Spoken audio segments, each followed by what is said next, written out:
good evening, good afternoon, and welcome to our event, The Obsession with Yayoi Kusama, dedicated to exploring Kusama's work and our fascination with it. My name is Cheryl Sim, Managing Director and Curator at the Phi Foundation for Contemporary Art in Montreal, and curator of Yayoi Kusama's exhibition, Dancing Lights That Flew Up to the Universe. It's currently on at the Foundation and will stay up until January 15th. The Phi Foundation is situated upon the traditional unceded lands of the Kanien'kehá:ka, Abenaki, Anishinaabeg, and Huron-Wendat peoples. Tiohtià:ke, or Montreal, has long been and continues to be a gathering place for many Indigenous peoples. As settlers, we honor and thank you for taking care of the lands upon which we have the privilege of dwelling and doing our work today. We will strive to contribute to the protection and celebration of these lands. On behalf of the Phi Foundation's founder, Phoebe Greenberg, thank you for joining us. We're so pleased and honored to welcome art historians Jenni Sorkin and Alexander Dumbadze to this discussion. And thank you both for sharing your research with us. We're also pleased to offer simultaneous French translation and American Sign Language interpretation. Many thanks to our translators, Yelena Holland and Patricia Le Guin, and our ASL interpreters, Liz Keelan and Dean Weeb. So the way it's going to work is Jenni and Zan will each present, and then we'll get into a conversation together. And I'd really like you all to feel very welcome to contribute, put a question in the Q&A box, or communicate directly with my colleague Dahlia through the chat if you'd like to share your thoughts or ask a question directly to everyone. So we'll start with Jenni. Jenni Sorkin is a professor of art history and architecture at the University of California, Santa Barbara. She writes on the intersections between gender, material culture, and contemporary art, working primarily on women artists and underrepresented media. Her books include Live Form, Women, Ceramics, and Community, Revolution in the Making, Abstract Sculpture by women artists 1947 to 2016, and Art in California, as well as numerous essays in journals and exhibition catalogs. She received her PhD in the history of art from Yale University and is a member of the editorial board of the Journal of Modern Craft. And from 2021 to 22, she was senior scholar in residence at the Getty Research Institute, Los Angeles. The title of Jenni's talk is Queer Kusama, during which she will present an overview of Kusama's New York-based engagements with the gay liberation movement in 1960s New York. Over to you, Jenni. Thank you so much, Cheryl, for inviting me, and thank you all for being here. I am going to share my screen. Can everybody see this okay? Yes? Great. Okay. After a stopover in Seattle for an exhibition in late 1957, Kusama arrived in Manhattan in the summer of '58 with more than 1,000 drawings and very little money. She arrived in New York very much the way gay and lesbian people were drawn to the city and the excitement of the urban environment and its promise of tolerance and social freedom. Yayoi Kusama was seeking artistic freedom and a life different from the repressive gender biases present in post-war Japan, and also its glum prospects for women artists. Sorry. Between 1958 and 1973, Kusama lived in New York and was inspired by the countercultural sensibility that overtook American youth, the freedom of speech and freedom of assembly, the civil rights movement, and a rejection of blind faith in the government. Despite her status as a foreigner, Kusama was emboldened by these new ideas and took an active part in anti-Vietnam War protests, staging a famously naked one in 1968 from the Brooklyn Bridge, in which the participants were covered over in her signature polka dots, although she herself is clothed over here to the left. These events fit into the history of performance art in that they became known or classified as happenings. What is a happening? The happening is a predetermined event that involves spectators. The happening is a performance. It is live. It is not theatrical. It is unscripted. It is actions usually performed in a predetermined sequence. It privileges spontaneity. It can include spectators with no previous knowledge of the event. The term itself, happening, was coined by the American artist Alan Capro. Capro was seeking in his work to make non-art forms like lists or directions accessible and available to a wide general audience in his artwork. Just to show you what a Capro piece looked like, it was often documented in the form of a single photograph and also sometimes a poster with a drawing that you see here.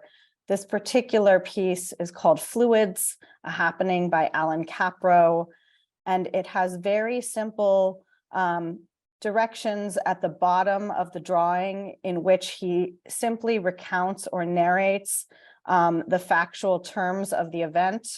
During 3 days, about 20 rectangular enclosures of ice blocks measuring about 30 feet long, 10 wide, and 8 high are built throughout the city. Their walls are unbroken. They are left to melt. And we see on the other side of the photograph the document of this ice block enclosure being built during a single day in October of 1967 in Pasadena. The kind of ridiculousness of this venture is that California is a hot climate.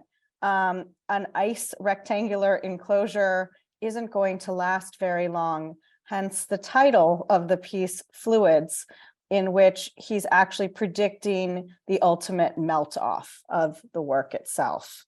So it's a kind of utopian vision for community or community building in getting people to build and work together to create this ice sculpture that is ultimately going to result in no sculpture at all.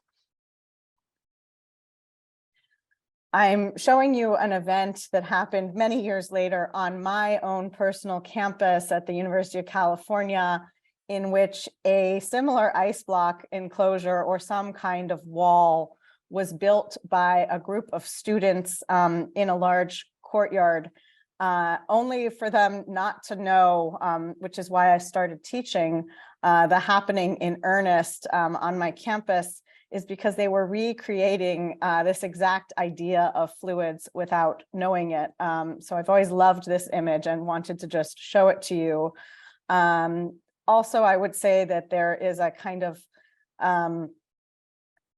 in today's climate, we don't necessarily spend time wasting water this way anymore. I think that there's a sensitivity to kind of the environmental impact of melting a whole lot of ice for, you know, general sensibility of collectivity. This is, in this image, Kusama's self-obliteration piece. She is making a kind of polka dotted world in which the polka dots themselves blot her out to some degree, and we are left with the kind of singularity of dots covering or becoming, merging with the cosmos. Around 1967, the year of this piece, was also the first time that Kusama encountered, as she put it in her autobiography, homosexuals. She appointed herself, quote, the high priestess of polka dots, to officiate at a gay wedding between two men in 1968. On Monday, November 25th, 1968, at 8 p.m., she staged what she ends up describing as, quote, the first homosexual wedding ever to be performed in the United States. For this couple's nuptials, she also designed their wedding outfit, a two-person bridal gown designed for two instead of one. Clothes ought to bring people together, not separate them, she has written. Quote, love can now be free, but to make it completely free, it must be liberated from all sexual frustrations imposed by society. Homosexuality is a normal physical and psychological reaction, neither to be extolled or decried, end quote. The event, held in her studio on Walker Street in Greenwich Village in New York, was not legally recognized. Kusama herself conducted the ceremony under the aegis of her own church of self-obliteration. Instead of a Bible, they used a New York City telephone book for the ceremony. This is, however, all according to Kusama's retelling, over and over. That is also one of the feats of the happening. As a conceptual art project and a single live performance, it exists as an idea and as a word of mouth, an apocryphal story told and retold over and over. In this way, it slips into history undisputed. There is, of course, no documentation of this ceremony. She has never released or told the names of the couple involved. The next closest thing is this homosexual happening and fashion show, which took place the same year in the artist's studio and only exists as a single color photograph. So I'm showing you here a kind of overview of what the current terminology, lesbian, gay, bisexual, transgender, queer, intersex, and asexual all stand for, as a reminder that queer itself is a term that has been reclaimed. It is an old epithet aimed at insulting gay and lesbian people in an earlier era. And in an earlier era, we didn't have the other half primarily of the LGBTQIA topography. We really only had, in the era that Kusama was living through during her time in New York, lesbian, gay, and to a certain degree bisexual, and transgender at the time would have only referred to cross-dressing people or transsexuals.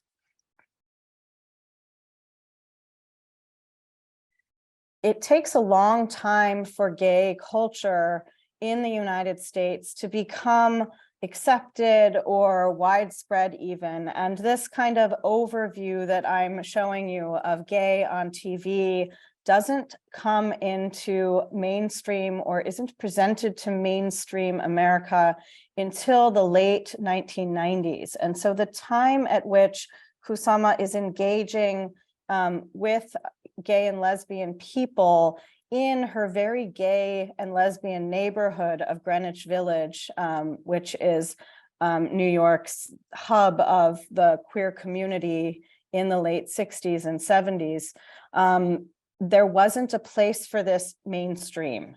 It didn't exist. People were underground in their sexuality. They could be fired from their jobs. There wasn't the possibility of being out in the world and being proud of your own sexuality. In fact, people hid and lived in fear. And it's only in Greenwich Village that people were sometimes able to come together under the cover of darkness late at night in bars in order to express themselves and dance and form relationships and meet other gay people. Otherwise, it was a very isolated time. So this is just a kind of reminder of the fact that this was an era of extreme oppression. The other piece I want to bring up as a kind of gesture toward thinking about queer culture at the time is this piece that she did at the Venice Biennial called Narcissus Garden. In 1966, she was uninvited to the Venice Biennale, and instead she self-organized and staged a performative exhibition and this happening on its external grounds outside of the show itself. She produced a handmade sign that read, "Your narcissism for sale," and stood among 1,500 mirrored orbs, which she sold for $2 a piece. This was part protest and part manifesto.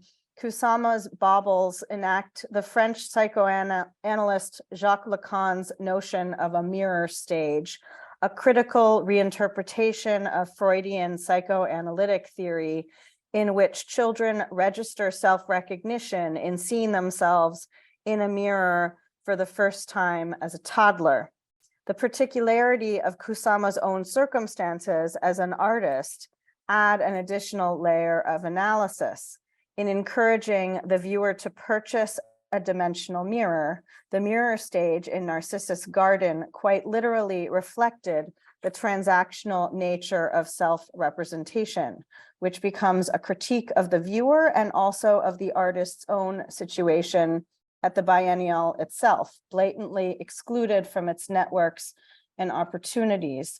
But I want to go one step further and also think about this as a reflection of a queer sensibility in which Narcissus as a mythology looks into the water and falls in love with his own self-image. This mirroring becomes a kind of device for thinking through the mirror stage and the self-reflexivity of homosexuality. Like meets like falls in love with like, the kind of mirroring of gender. And so for me, this piece also is potentially a kind of queer subjectivity that she is thinking of or is engaged by the community, the very queer community in which she's living among gay and lesbian people in the West Village when she is thinking about or prior to this piece's production. And this is just to show you how it was recreated at the Botanical Gardens exhibition last year in the Bronx in New York City. She's clearly not selling these baubles, but they do sort of live on top of the water as, again, a kind of reflexivity or nod to the mythology of Narcissus. That piece also happens the same year of Andy Warhol's much more famous Silver Clouds, which is a room full of mylar balloons. And these pieces are usually not seen in tandem, so I just want to put them in dialogue together. And in these last couple of slides, all of this work that I've showed you, the queer marriage ceremony that may or may not have happened, the homosexual happening, the Narcissus garden, it all precedes the actual uprising of what is considered the first moment of gay liberation in the United States, which dates to July 1969 and the Stonewall riot, in which a police force comes in and starts being violent and bullying the patrons of the Stonewall Inn, which is at the time a gay bar or known as a gay space. And this is the first time that the patrons who are used to being roughed up in these spaces and being hauled off to jail and paying large fines to have the police keep quiet about their arrest, actually fight back. They throw bricks at the police, they throw beer bottles, and it becomes a full-blown riot that turns into a moment of clarity and self-actualization, where this bullied community of largely gay men, but also some transsexuals and some women, come together to fight for their own civil rights and ability to participate culturally, and also state plainly and clearly that they are gay and that they as people should have the right to love and dance and drink in freedom. And this leads to a year later, the celebration of this original event, the Stonewall Riot, and the very first Gay Liberation Day is held, a parade actively on Christopher Street in Greenwich Village, and this becomes marked as the first gay pride parade in the United States and globally. And ever after, this is why gay liberation is celebrated in June or July in the early summer months as a kind of marking of this first event, a kind of memorial, if you will, to being out loud and proud, as the slogan goes, about one's sexuality and taking to the streets, taking a stand and marching. And I just want to end my presentation here with a kind of nod to the silenced queer figures of the civil rights movement in the United States, who were actively working to ensure racial progress and racial social justice. These two names that are much lesser known outside of Black US history. Bayard Rustin, who was a lawyer who worked for social forces for civil rights, for nonviolence, and also for gay rights. He is sometimes termed to be the architect of the civil rights movement. He was Martin Luther King Jr.'s main advisor, but because he was a gay man and he had been arrested at an earlier point in time on trumped up charges of sort of trying to meet up with somebody or hook up in a public park, he was considered a compromised figure because he had this shadowy so-called homosexual past. And therefore he works behind the scenes on labor rights for the Black civil rights movement in the United States up through his death in the 1980s. And then on the other side of the screen, you see Pauli Murray, who was also an American civil rights activist, who becomes the first African-American woman in the United States to be ordained an Episcopal priest, and the first African-American woman to receive a Juris Doctorate or law degree from Yale University. And she became a civil rights and women's rights advocate. And she's also a kind of pioneer in thinking about transgender studies, as she disavowed her own femaleness and chose to think of her pronoun as being he. Maybe today she would have been a they. But in closing, just to sort of think about the fact that queer people come in all colors, genders, and possibilities against the backdrop of the 1960s, and that this all informs or becomes the historical backdrop of Kusama's work. Thank you. Thank you so much, Jenny. I have a lot of questions and things to probe further, but I guess we'll do that after. And please, folks, if there are questions that you want to get in the chat or in the Q&A rather, please go ahead. And now we'll pass the mic to Alexander Dumbadze, who is the author of Bastian Adder, Death Is, as well as co-editor and co-author of Contemporary Art, 1989 to the Present. He is currently completing Jack Goldstein, All Day Night Sky, a forthcoming publication put out by the University of Chicago Press. His critical writing has appeared in a variety of national and international publications, including Yayoi Kusama, Infinity Mirrors. He is an associate professor of art history at George Washington University, where he has taught since 2005. Zan's talk is called Radiantly Unclassifiable, which looks at how the idea of Yayoi Kusama that has developed over the years, but especially of late, has often obliterated the profound and moving ways in which her philosophical grounded practice refused any stable kind of classification in the 1960s New York art world. So over to you, Zan.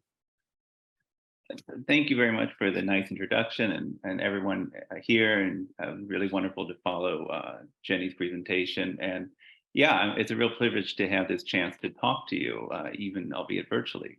Let me share my screen. Mika Yoshitake approached me in 2015 to contribute to the exhibition catalog, Yayoi Kusama, Infinity Mirrors, because I had never written about Kusama. My ignorance was supposed to enable me to bring a fresh perspective to a figure who has become canonical, if not a superstar. Kusama had been an enigma to me. I'm not sure I have greater clarity now, despite my reflection. I thought about her in relationship to New York and its art world of the 1960s and early to mid 1970s, when she settled in the city in 1958 after a brief stay in Seattle, having already made a name for herself in the surrealist influenced post-war Tokyo art scene.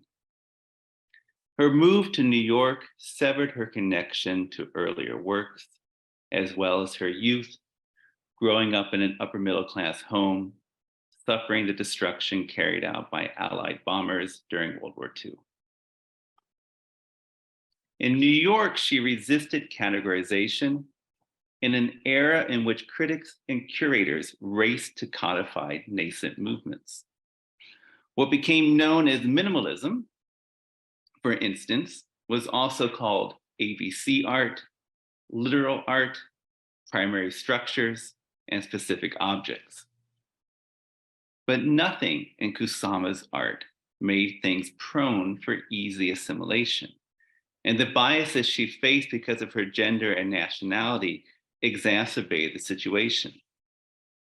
She created paintings and sculptures and installations and performances that could not really be called pop or minimalist or happenings, although these appellations were nevertheless applied.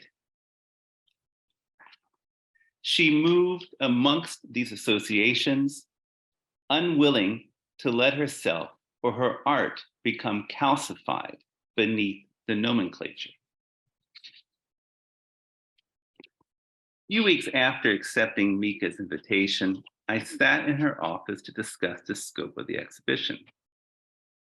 We talked about current scholarship and how it would not be possible, much to my disappointment, to interview Kusama in Japan.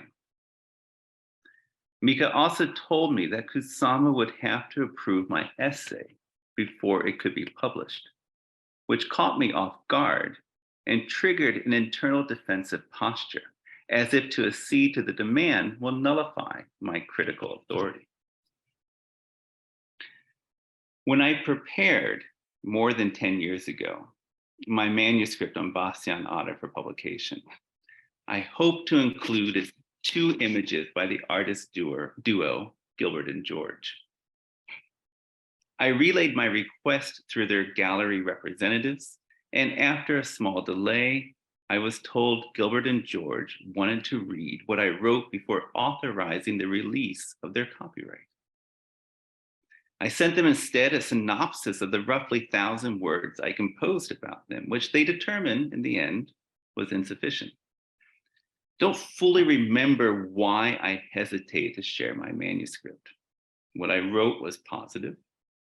Certainly, I wished to preserve my autonomy, but I was also blinded at this moment to the importance of artistic presence and intent, how works of art are made by a person or persons who care about it, think about it, who risk everything, all the psychic energy and self-doubt, to put a piece out into the world as a gift of sorts, not knowing if anyone will receive it or even like it. In the late 1960s, Gilbert and George dubbed themselves living sculptures. They posed unannounced on the steps of the Stedelijk Museum in Amsterdam. They stood atop a table in 1973, dressed in their customary flannel suits and sensible lace-up shoes, their skin painted gold to remind audiences of their objectness, as they lip-synced for 8 hours straight the early 1930s popular tune, Underneath the Arches. It was difficult to know when Gilbert Proch and George Passmore were works of art or simply themselves. They shifted categories quickly and without acknowledgement. This was their art's radicality, the power of their persona and their embrace of being both artists and artworks, as if to differentiate was besides the point. I recall an image that showed up in my Instagram feed.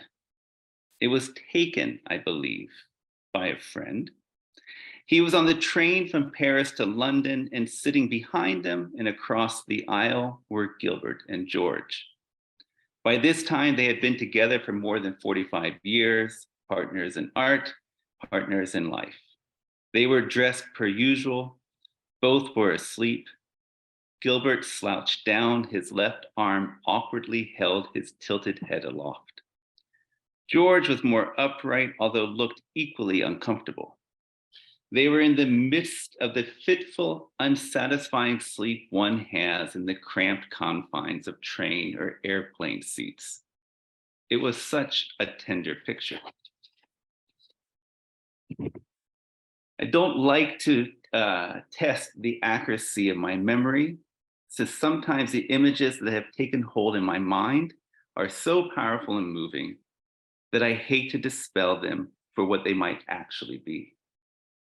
Mika described to me how Kusama has an assistant who translates text written about her into Japanese.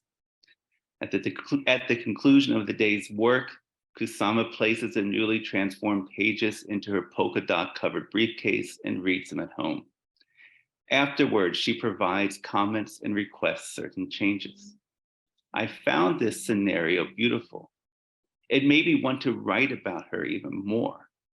It let me conceive of my text as a gift, even if she would not think of it this way, and ensured at least one person would read my narrative with attention and care, which struck me, and still does, as remarkably generous. More than most artists, Kusama created a persona predicated upon the saturation of her image. Time and again, throughout the 1960s, she was photographed before a painting, amongst her sculptures, inside an infinity mirror room, during a performance.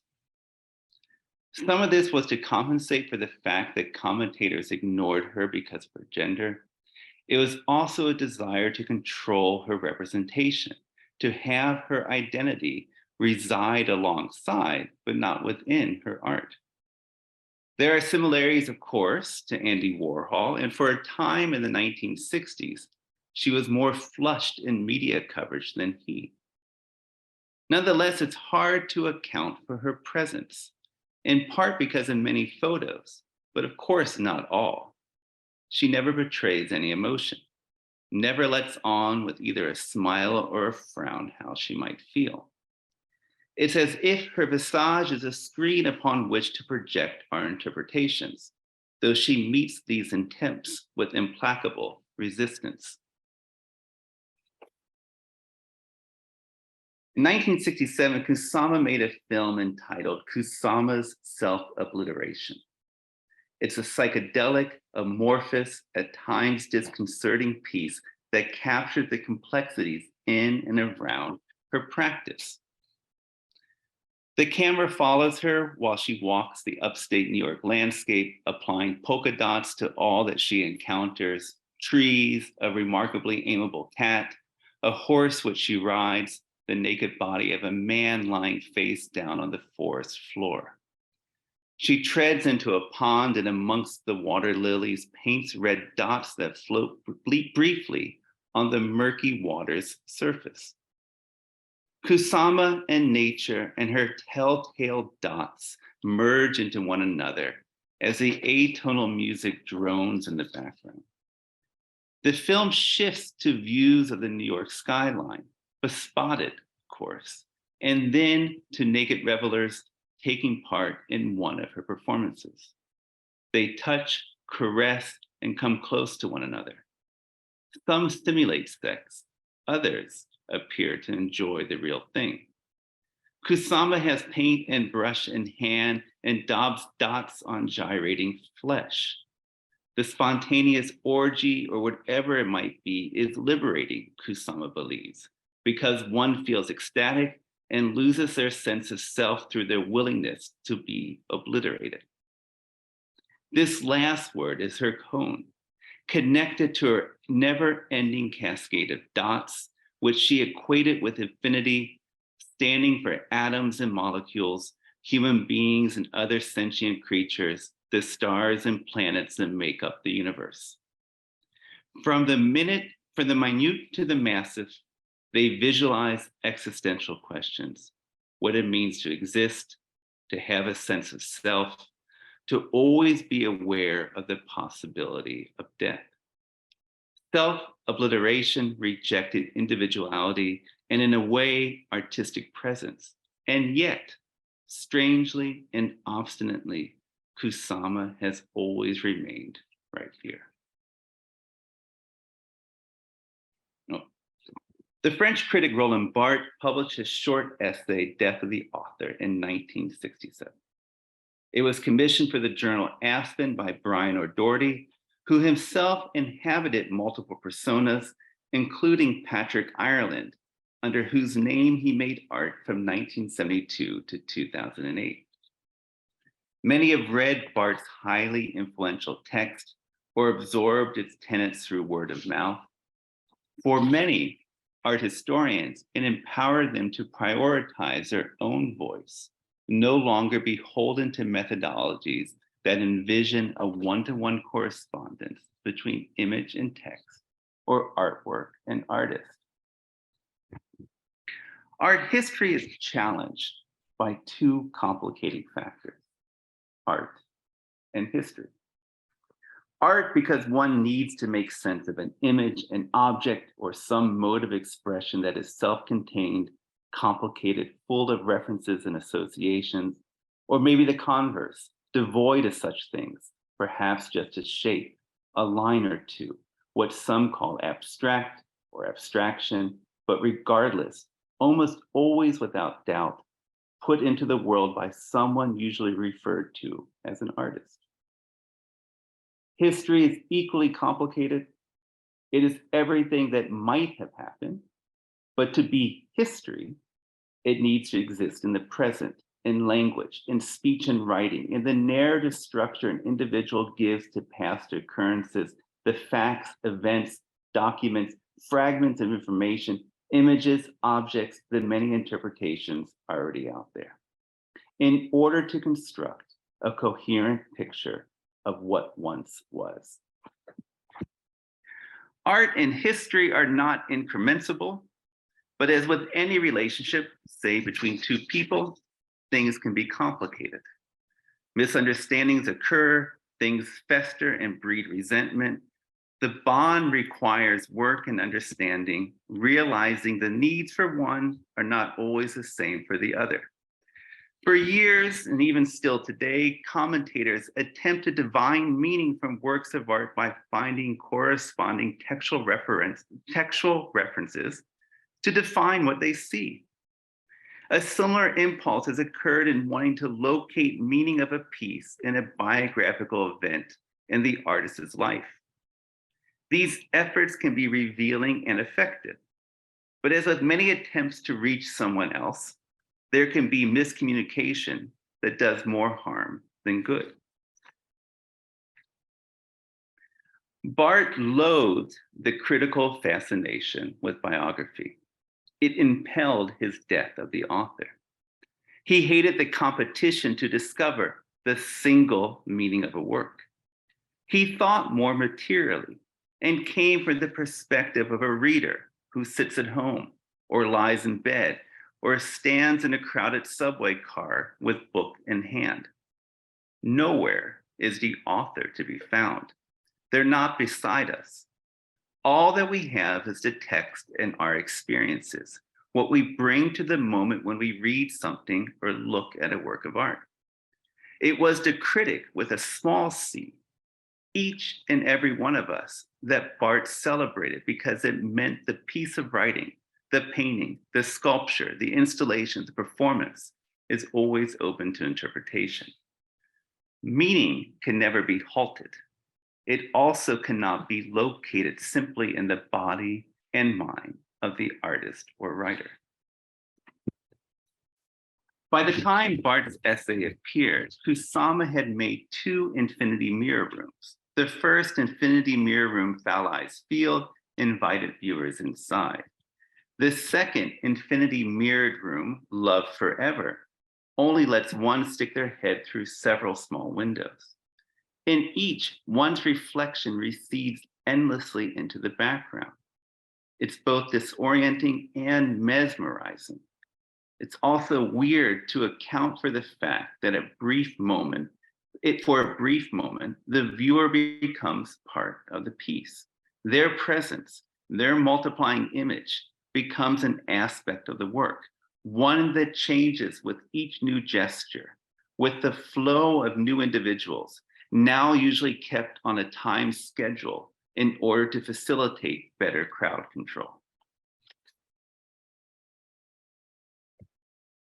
Kusama is one of the rare artists in which the idea of her persona is as important as the art itself. This creates a test for the art historian, how to deal with either her art or herself, when both stand on equal ground, when both blend into one another. It touches upon questions of identity and how for certain artists, it's assumed that their subjectivity predicates their art, a kind of reductivism often beyond the artist's control, whether or not they foreground themselves in the first place. Kusama became increasingly political in the 60s as the 60s came to a close. She was inspired by the hippie movement and appalled by the United States' actions in Vietnam. She staged performances that were choreographed to garner media attention. She made sure to document these events. She understood the figure of the artist is different from that of others, despite what Barthes argued, and in contradiction to her idea of self-obliteration. The French philosopher Michel Foucault wrote the essay, What is an Author, in 1969. It's a veiled response to Barthes in that it addresses the messy fact that an author, or in our case, an artist, are treated differently by the public if they've garnered some notoriety. This makes it difficult to determine, for example, where the act of writing stops and the actions of life begin. Does a grocery list or a signed receipt count as writing just because it comes from the hand of an author? Why do certain things become imbued with a sense of mystery as something that deserves attention, even veneration? Walter Benjamin called this aura, but we also know from experience that some things, some people are just special.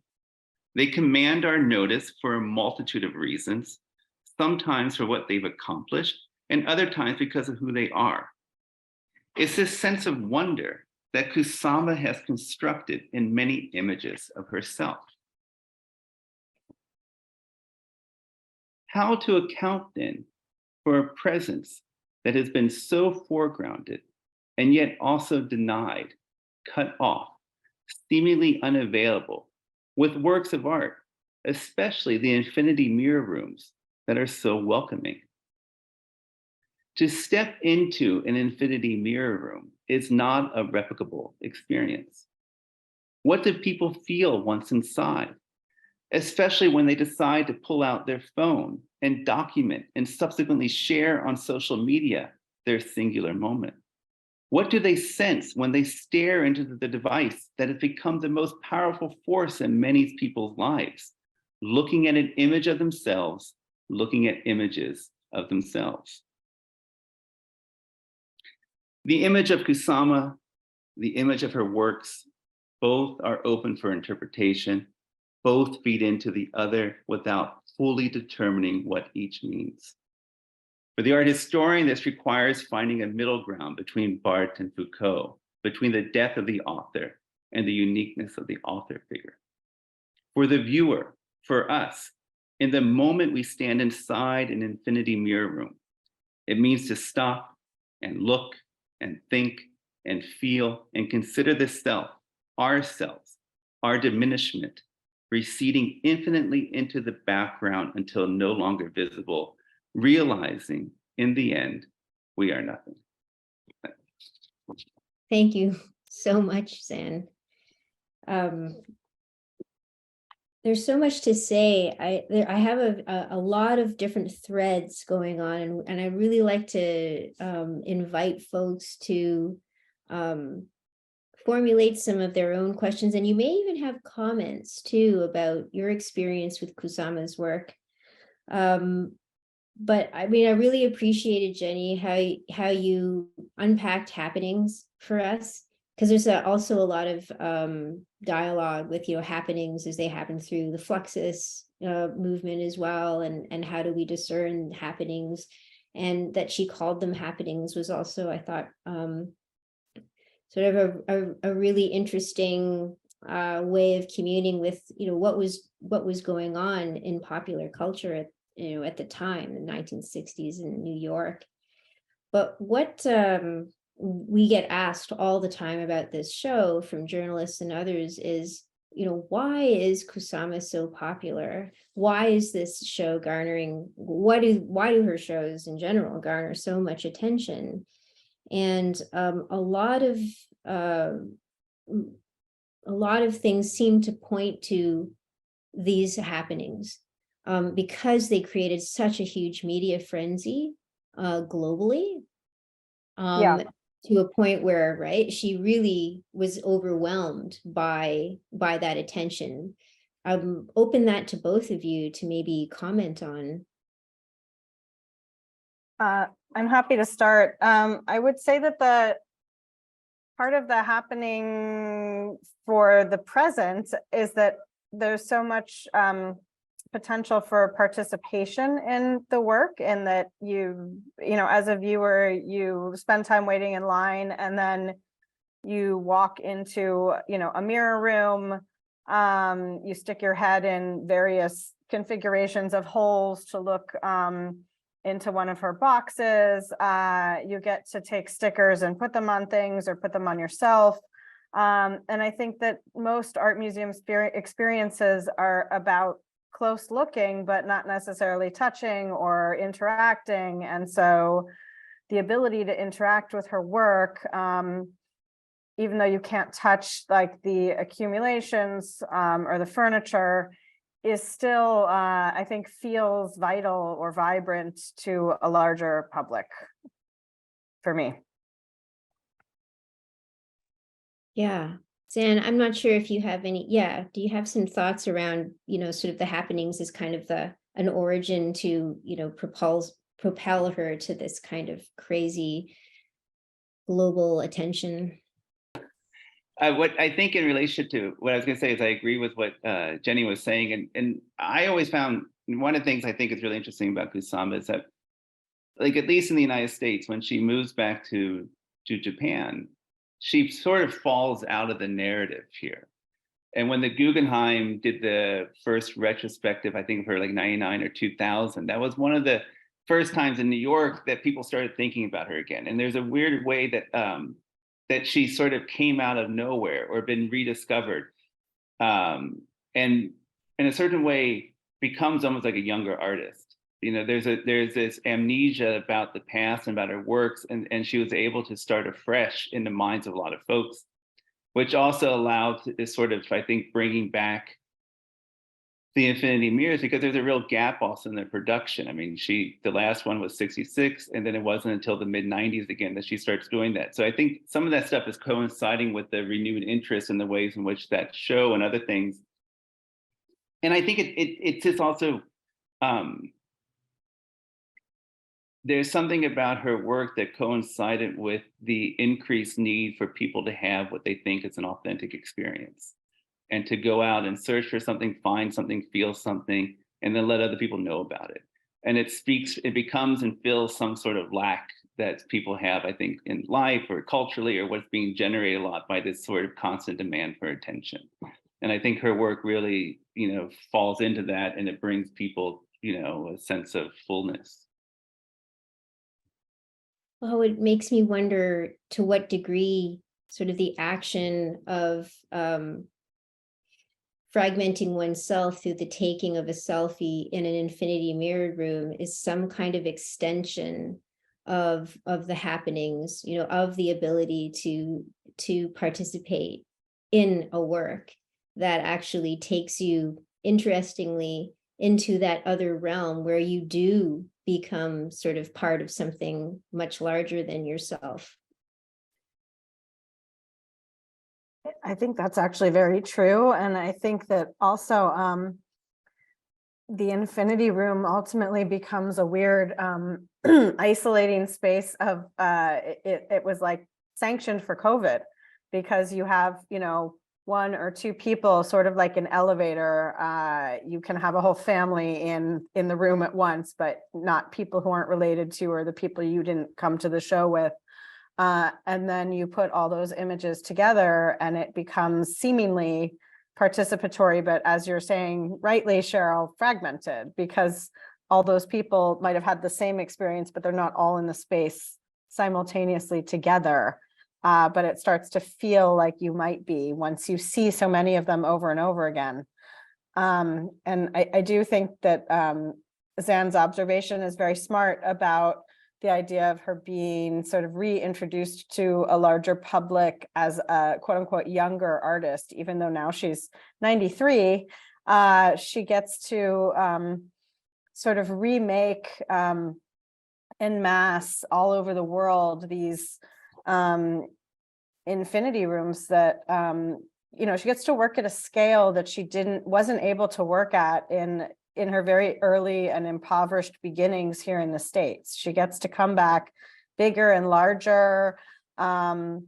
She also gets to be kind of like a mystical or quasi-spiritual figure, I think. When you walk into some of the bigger shows, they have a recording or a message from her that's transmitted in the introductory room. And you see her in her bright red wig. And she also has in Tokyo a kind of a museum, devoted to her work, and all kinds of little tchotchkes get sold at the airports all over the place in Japan, and sort of in the larger culture of like little polka dot pumpkins and keychains and things like that. And I think that her work becomes graphically disseminated and easily consumed and very iconic in that way that you don't have to be a collector, you can just have a keychain pumpkin. I don't know, Zan, if you wanted to pick up on that at all. That was pretty good. I mean, I think like to build it's the sort of slippages into consumerism, but maybe not even like that makes it crass, but this ability for the work to fit really well into the oversaturation of images that we have in contemporary life. Like it's suited for it. And it, even like there's something weird. I mean, I think the narcissism, the narcissist garden, but I think people like looking at themselves. People want to see a picture of themselves. They want to see a reflection of themselves. Who doesn't want, like all that plays into I think a broader sort of cultural impetus for feeling a self-recognition and attention and seeing themselves and being recognized and acknowledged. And that can be played in many different levels, but it's hitting on a real ethos, and maybe it also sort of drives it too. But to me, these are also been part of like the broader philosophical questions that she's been engaged with throughout, and the existential questions that I think been raising. And these were issues relevant in the 60s when she started dealing with them, and have maybe only become more intensified or sort of increased by certain multiples today. Yeah, I would completely agree. I think she has a knack for really having channeled her questions which are, incredibly profound spiritually and philosophically, and remain so today, happen to really coincide with a lot of the, I guess, technological advancements that have created a kind of sense of isolation, right? With that comes with the contemporary moment. And she has a real way of translating that into her art for us to connect with.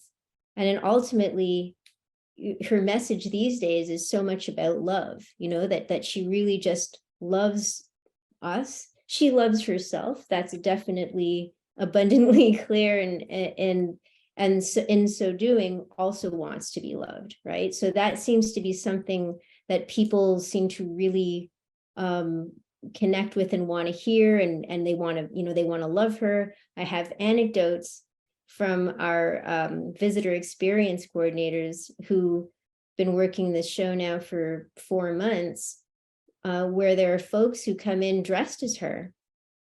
They really want to connect with her that way, or come in with polka dots painted all over their bodies. So there's a real love here, which I sometimes wonder, whether she was able to connect with the hippies that she worked with in her happenings, or that sort of were following her, and whether that kind of has somehow come through, or she channels that as well, that same kind of desire to feel loved, right? And to feel that she's there to mirror that, to mirror that love through her current work. I guess I'm just still grappling with that persona versus the art itself, that you raised, Zen, because she has been, and you raised it too, Jenny, really masterful, intuitively perhaps, in centering herself in the photographing of herself with her art, alongside and within,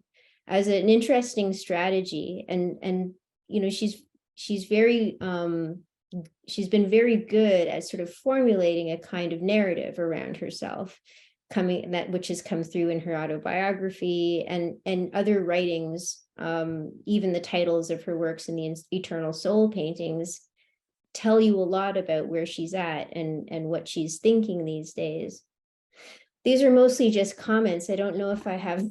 I'm happy to jump in. I think actually, I would maybe make an argument or pitch that she's probably actually in life, I've never met her, but an introvert, because she worked obsessively, and I don't know that she, she's always off to the side and clothed in these naked performances. She's orchestrating the event, but I don't feel like she's usually part of it. And also, these events were a really long time ago now. We're verging on 50 plus years of seeing the same images over and over again of her in youth. And she's now in her 90s and, does not travel anymore to these exhibitions. That's why she does these recordings. And from what I understand from Mika Yoshitoki, who's the curator who works largely with her and organizes these shows, she does work every single day still. She's always drawing. And I think that there's a real longevity or kind of peace in making, I don't know, the kind of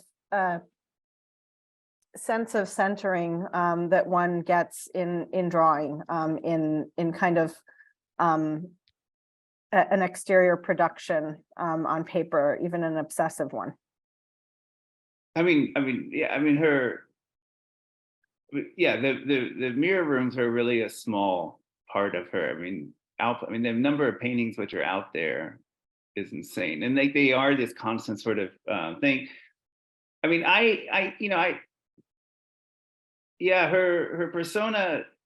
Her persona is to me really fascinating because I personally have been drawn to work on or think about artists where the idea of the artist might be more important than the work. And I've liked that because it probably reflects my own personal thoughts about like whatever sort of images you keep in your head that motivate you or think about them. And it's always a sort of weird relationship with art.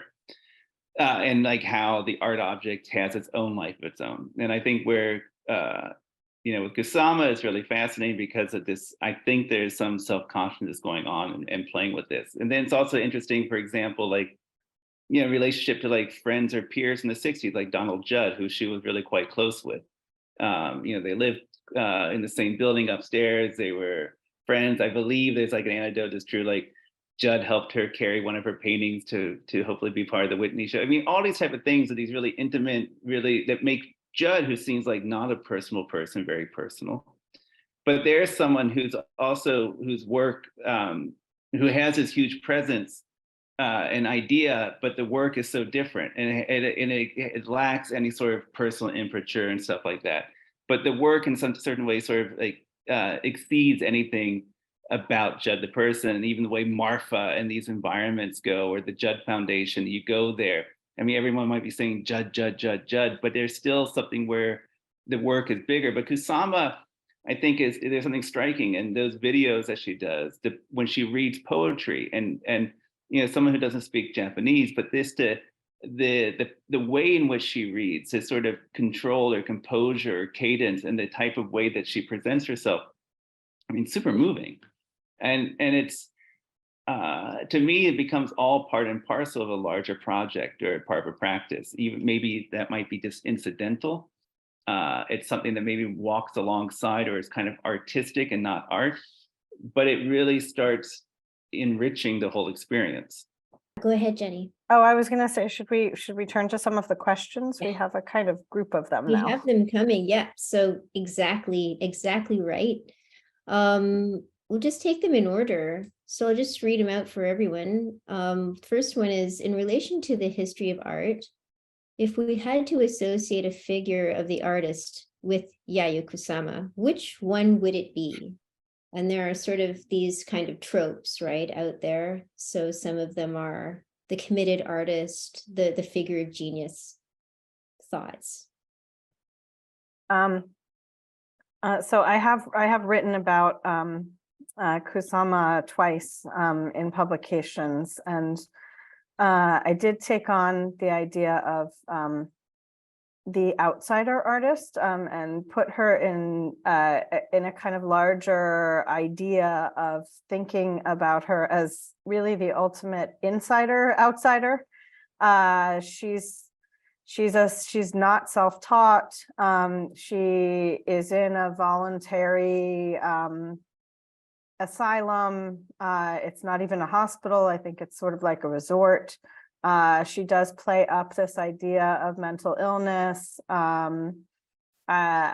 don't know. I don't necessarily buy it, to be perfectly honest. I think it's a kind of, I feel like she's, I'm not going to diagnose her. I don't know, but the work feels very obsessive compulsive to me in terms of its overriding polka dot, the idea of self-obliteration. And yet she's never self-obliterated. Her image is always there, lingering as a kind of perpetual fact. And I think that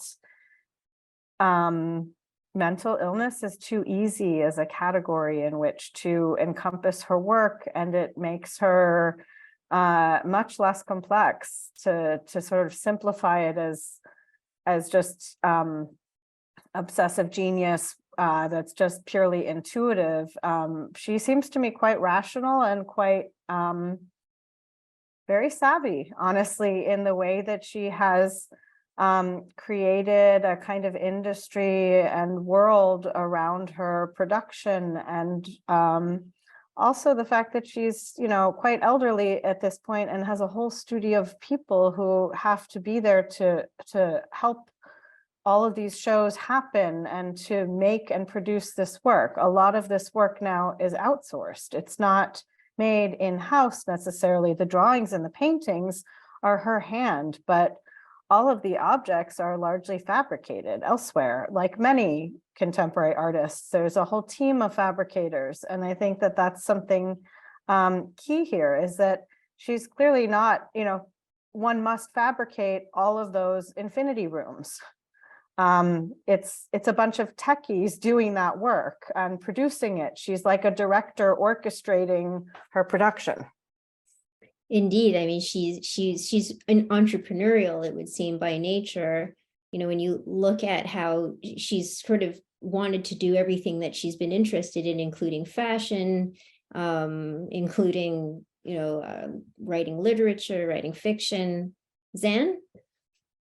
Yeah, I mean, like, you know, it's funny, like, I don't usually think about tropes or people falling into these things, and that's probably a blind spot in my mind. And also, like, but when thinking about committed artist or figure of genius or this relationship to mental illness, I mean, in a certain way, I think it's all the above, and it's complicated, right? Because, you know, we have terms that we might try to pigeonhole someone into. I think the issue around whatever Kusama's illness might be, and again, as Jenni said, I mean, I wouldn't know, right?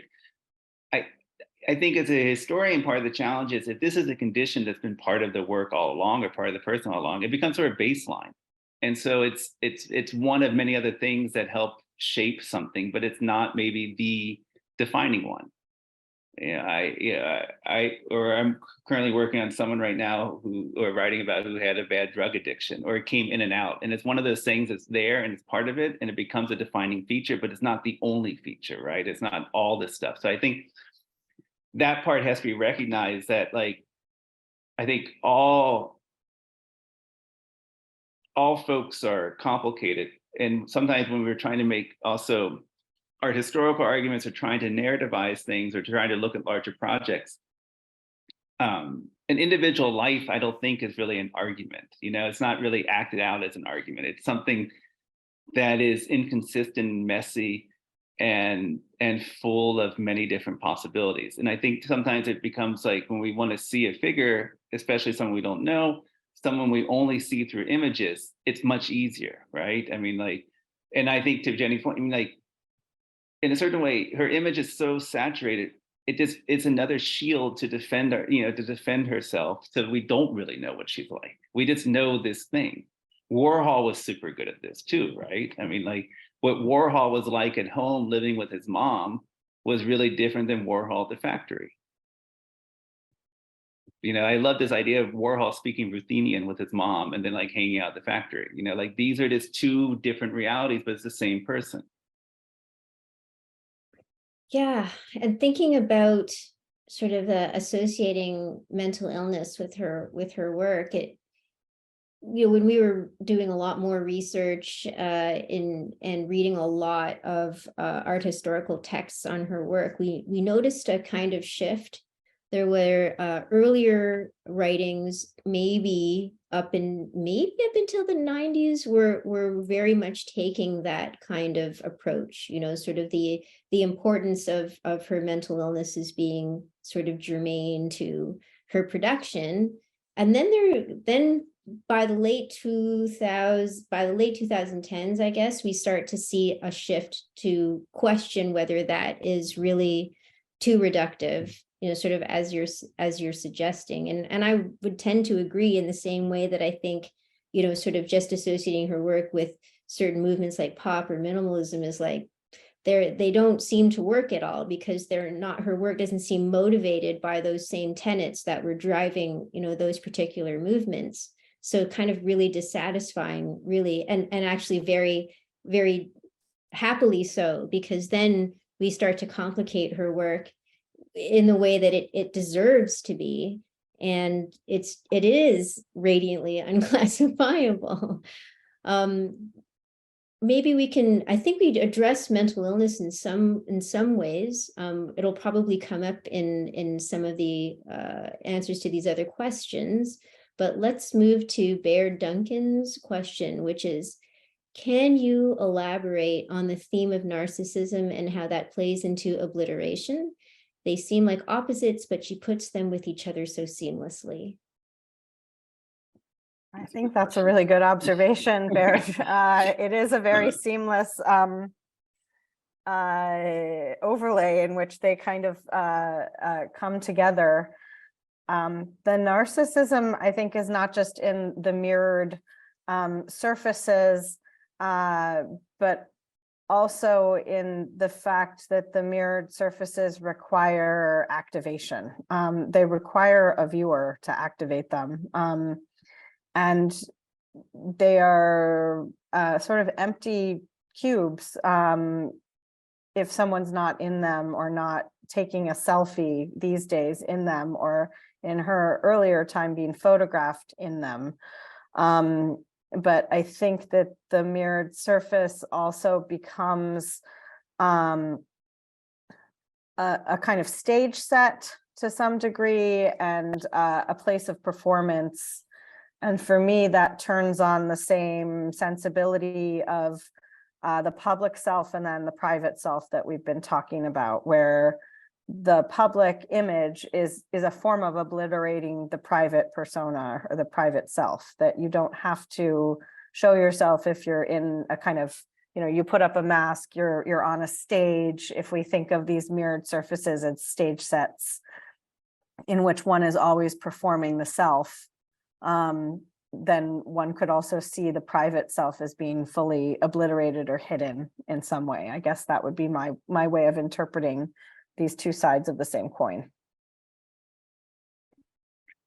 Yeah, that's a great, the question I think is really good. And I have to confess, I have a hard time fully understanding what she means by obliteration. And it's, you read from statements and stuff like that, and I think I end up projecting or wanting to be into something and think about it in terms of a kind of nothingness. I think the other key thing to sort of consider is her constant invoking of infinity, whether it was like the infinity net paintings, the infinity rooms, and what infinity means, as a concept, as a cultural thing. And again, I was really bad at math, but something infinite can also be finite, so it doesn't have to be. You can have a sort of open surface that you can move around infinitely, but it's a finite, space or area. So there's contradictions within there. And I think also when we think about the ways a term infinity, something could be infinitely small, infinitely big. And so I think she's finding ways to hold oppositions in play. And so this is, again, I don't know, maybe this is, if it, maybe it's intentional. If we were looking at, it's something that aligns a lot with like Donald Judd's thinking at the time of their talking. He was reading a lot of American pragmatic philosophy. He was arguing in essays like Specific Objects around this notion of polarities, or in his own art, dissimilars being held together. And this, sort of the ways in which philosophically thought and feeling, which are supposed to be opposed, are still conjoined as one in the body. So maybe there's also a thing in Kusama's work or within this discourse of trying to, recognizing that dissimilars or opposites are really part of these contradictions are kind of what make us up who we are.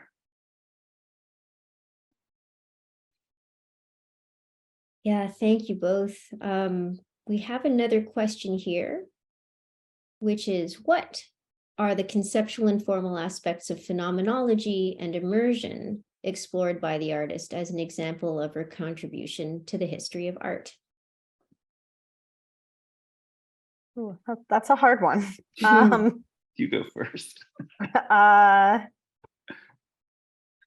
I don't know. I have to say this is a really hard question. It feels like a kind of put me on the spot kind of question, because I wouldn't say that I'm particularly well versed in the philosophies of phenomenology, other than a kind of basic reading of them. But I think that she is, I guess I'm gonna venture for the second part of the question and say her contribution to the history of art, for me, is as a kind of unwilling feminist figure of the 60s, and also as an unwilling ethnic subject to racism and sexism during her time in New York. It was a failed time in the sense that it did not ignite her career. She left and went back to Japan because she couldn't make a living, and she couldn't make a living because she was treated badly by her peers and by the larger art world. She was routinely discriminated against as a non-white woman. And I think that that's a really key thing that should be entered into the history. You know, she's the only comparative person at that time is somebody like Yoko Ono, who has a totally different history, a different set of interactions, and is also treated with a certain amount of disdain and racism and sexism aimed at her that she too has to overcome. Neither of whom, because generationally, these are not women who want to embrace feminism. It's put upon them as a frame or a lens later. And I think that her own commitment to infinity, to phenomenology, to these larger philosophical ideals or connections to mysticism and spirituality, is a way of decisively rejecting the specificity of her own personal experiences within the time and place and her own history. It's easier to connect to the quasi-cosmos than it is to admit that you've been discriminated against and that people are horrible. And I feel like that's a really, for me, I would rather read her through a lens of specificity in that moment as a pioneering, if reluctant, figure. Yeah, I think that's great. I mean, assessment there. I couldn't agree more with that. I think this is a really fundamental situation. And there are other figures that's within New York. I mean, Lee Bonacue, who recently passed away, I think had a similar experience with gallery representation.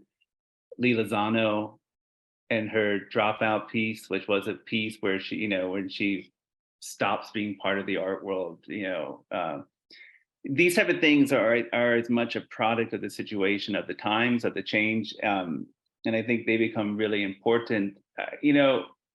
I think one other thing to sort of think broadly, sometimes it's when questions of philosophy or artists and these other problems, I think a lot of good art often anticipates the philosophy or theory that comes, and it's almost like the theory finds the art or vice versa. I mean, it doesn't mean, I don't know what Kusama was reading. I think Kusama is super smart, but I would never even think of the work as illustrations of philosophical arguments, but it's works of art that were investigating things that happen to coincide with other things that we'd be like, oh yeah, this is like phenomenology, or oh yeah, this is like existentialism. She's thinking about these questions, she's gauging them, she's working through them visually, and they happen to parallel other types of similar thinking, and that we can bring them together to start making sense of them. And and as far as contribution to art history, I think I agree with everything that Jenni says, and I would go back to also that point about thinking about what happens when figures get recovered, and these have these different sorts of stages, or the different ways that they exceed their generational identification, because there's so many artists who of her age or generation who you only see in a certain moment and don't think about that, and who actually have continue to be functioning and recognized beyond that, which I think is important because of the ways art historical impulse wants to pigeonhole so quickly. And maybe that's also part of the, as Jenni was saying, this resistance that she was having, almost by, a stubbornness to continue to be, herself. I mean, you've given us so much to think about. One of the big challenges of doing a show like this is that there is a kind of a constant drive, right, to get people to also they may enter into the space of the exhibition because of the infinity mirror rooms, and specifically because of those, and sort of highly mediatized they are and proliferating through social media. But so be it, right? Because then folks get in and they discover other things about her work, and they come to appreciate that philosophical and spiritual underpinning and the joy also that, that she's trying to impart through the work. So I can't thank you enough for, allowing us sort of this deeper look into so many aspects of her phenomenal and ongoing art practice. I want to thank everybody too for your questions. These were really rich and challenging and got us, to really stretch the muscles a little bit.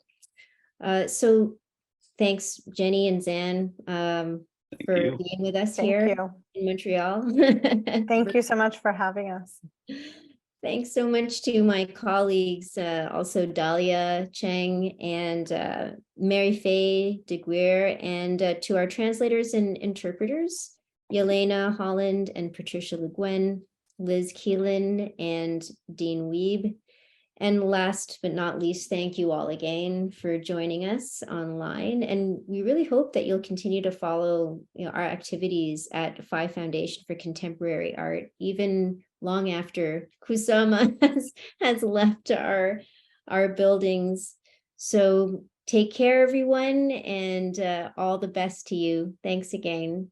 Thank you. Thank you very much. Thank you, Cheryl. You're so welcome. Thank you. Bye. Thank you. Bye.